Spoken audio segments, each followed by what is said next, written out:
I'm Carole Funston, and I'm a women's health ambassador for the St. Francis Gala. Diagnosed at a very young age with bilateral Meniere's disease, which has, how do I say it, has changed my life, but has, I think, made me who I am today. And then along the line, I've kind of developed some other things. Several of them are a direct result of the Meniere's disease because I go into vertigo and fall. So I've had a lot of falls, which translates into a back that is giving me some trouble. I put it off as long as I could. I thought I had sinus infections. I was teaching at the high school at the time, and I remember telling my students, when I was a French and English teacher, for some reason I can't hear out of this ear, so would you turn around here? And they go, huh? But then 3 weeks later, it'd be for some reason I couldn't hear out of this ear. And I never put the two together. I never put the dizziness and that together until I started falling. So when our daughter was still in college, and she's in her 50s, you know, we knew something had to happen. We'd had, they had to take me to the ER. They thought I was having a heart attack. And I said, no, it's not my heart, it's my ears. And I have to say, all the care I've gotten here has been so wonderful.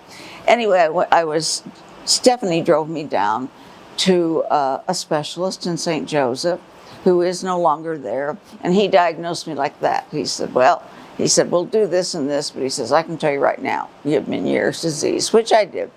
It was kind of a long journey. I thought it was just in one ear at one time, and then I had a really big surgery for that to get rid of the vertigo, and I was determined to teach again. I was determined.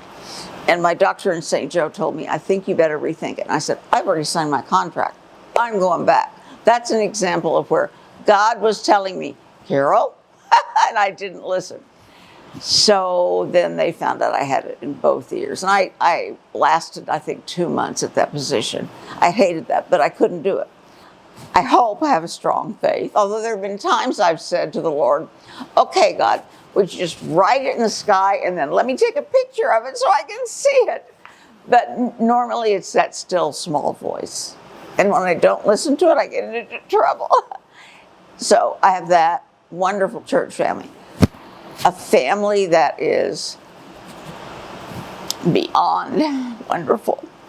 Every step of the way, even the grandchildren, all of them, and friends that have carried me through.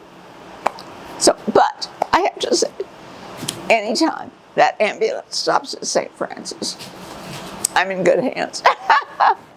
I think it's easy for a woman to sit back and just think, okay, whatever you think.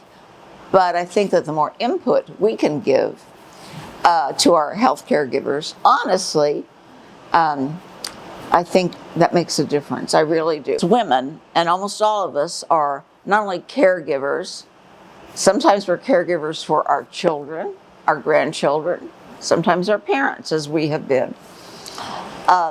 We tend to minimize what we're facing. Oh, I can handle it. Oh, I can do that. But I think it's very important for us to realize that we need to reach out and accept help. And I am learning that this year. It's okay. It's okay. It's okay not to have the huge Thanksgiving feast that we used to have. It's okay if we only use paper plates. It's okay if the house isn't immaculate. The important thing is that we're together, and our love and our strength is found there. And but that's a tough one. That's a real tough one for me. And but I'm doing my best to accept it and to be thankful for the help. It's okay to say, this is who I am. And yes, I'm not able to accomplish what I used to be able to accomplish. Perhaps I can give a tiny bit of wisdom. I hope a whole lot of empathy and care and kindness, but that our needs as older women are just as vital and important as the needs of younger women, children, men, older men, And we need to be heard, and we deserve to be heard. We do.